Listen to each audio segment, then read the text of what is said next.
zola kalum seten ngai kahin khôn gol kal ngai lu na asange thulam leng si hin ti tia kana na mona thulam leng si hilo gol na lum gya deita zo anahi azi pe ya ne na ta tha kahin kholen vai ta na koi ham ngày lai so mai nuôi hi va na thim thu lần cheng ho chu abona alem ngày nang vang na silunga mole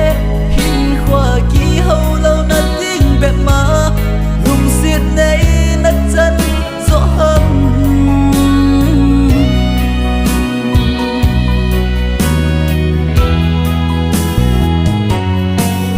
pa ki no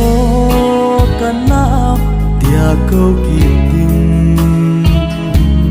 kalon fit avyala to ki ti aha vale dam sel mei ta ngai nung lam ngai lo zeno tunin gen thei ken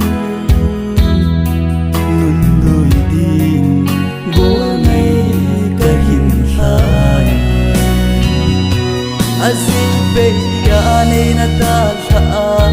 kahin kholen vai ta na koi ham ngày lai so mai nuôi hi va na thim thu lal cheng ho chu abona alem ngày nang vang na silunga mole hin khwa ki ho lo na be ma lum sit nei na chan zo ham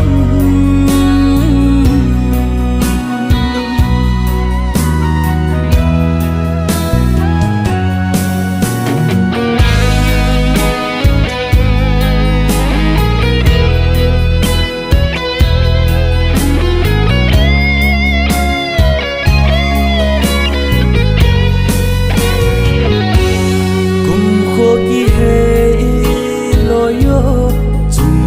và bằng kahin khôn no ma lên na ding anga lale khen lâu thấy hi ta boy đam sia mei ta luôn khi bung gua ngay kahin khai li li hung va azi pe ya nei na ta tha kahin kholen vai ta na koi ham ngày lai so mai nuôi hi va na thim thu lần cheng ho chu abona alem ngày nang vang na silunga mole hin khwa ki ho lo na be ma lum sit nei na chan zo ham azi be ya nei na ta tha kahin kholen vai ta